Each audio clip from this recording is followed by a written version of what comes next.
Hello, I'm Sampo Karelainen. I'm one of the founders and the Chief Creative Officer of Sulake. I'm Timo Soininen. I'm the CEO of Sulake. Well, we started the whole Habbo business 10 years ago. Back in 1999, we did a website for a friend of mine, their band called Mobiles. We did this Mobiles Disco, which was kind of a predecessor to Habbo also.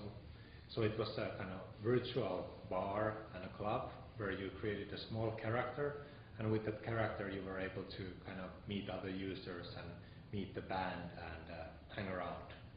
And it worked so well that we wanted to kind of take the project further, and we first made a game, and then we set up the company and created Habbo also. Back in 2001, when we were sort of building the first business plans, and you know, we used a lot of social services and social online places, and you know, we talked to some of the industry people, and nobody really understood anything. What was it?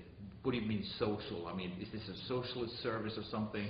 And it just didn't resonate at all. We were talking about this social interaction of people and self-expression, and people just didn't get it at that time. And we actually, you know, even had to change the terminology to sort of, you know, gaming, to find the sort of the peer group of companies and services from the massive multiplayer gaming industry. So, you know, that, and then we started using that terminology to, you know, so that at least people around and the owners of the company would understand what we're talking about. User-generated content and users creating activities for each other. So that's the fun part of the service.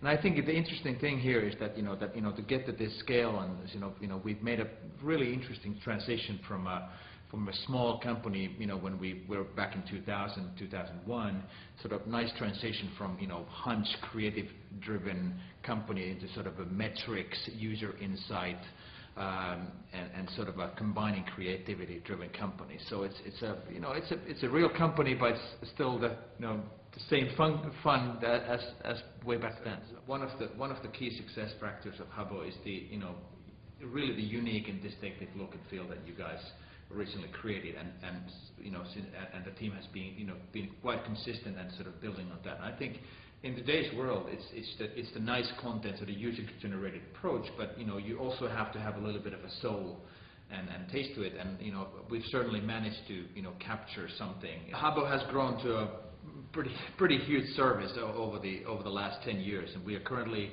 we have users from 31 markets. We have 11 language versions of Habbo. Currently, we have something like 170 million, a whopping number of 170 million users or Habbo characters registered in service, and approximately 16 million, you know, unique browsers per month.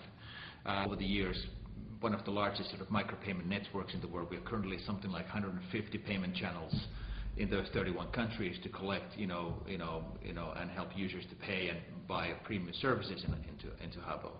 So that is pretty interesting. And you know, the size of the Habbo economy, you know, coming from this, you know, small things, and you know, since trading of this virtual items between users, that's a big thing.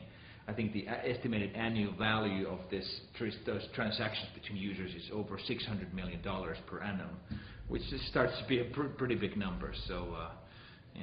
Of course, from a company's point of view, company is doing, you know, after 10 years, or Habbo as a service after 10 years is doing better than ever, and as a result, company is, you know, financially very solid and profitable company. So it's great.